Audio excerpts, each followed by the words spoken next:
Good morning. It is Friday, the 1st of March, and our Lenten reading is from Hebrews 6:13 to 20, and I'm reading verses 19 and 20.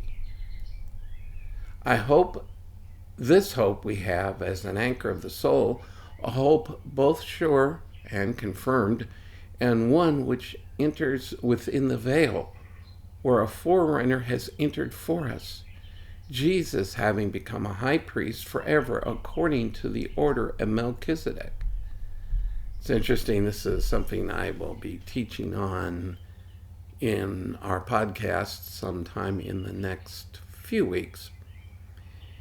And the idea takes us all the way up to the cross, where when Christ died, the veil in the temple was rent from top to bottom.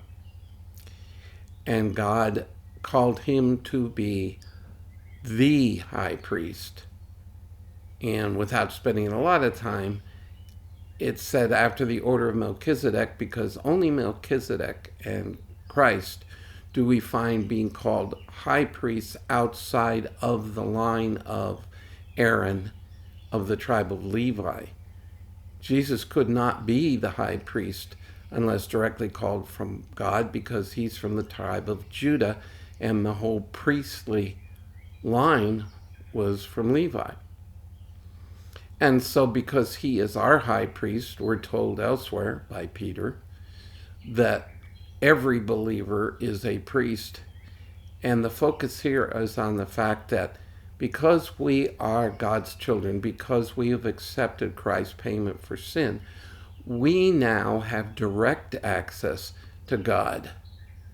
For the Jew back in the day, the Israelite, he had to go through the priesthood had to go through the high priest had access to God once a year on the Day of Atonement in the Holy of Holies, and yet we can enter the Holy of Holies anytime. That is directly into God's presence.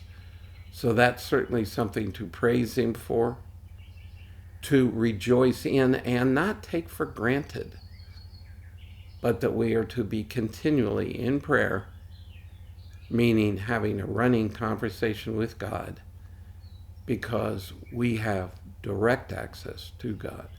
Nobody other than Christ himself as our high priest, who is God, has to come between us and God.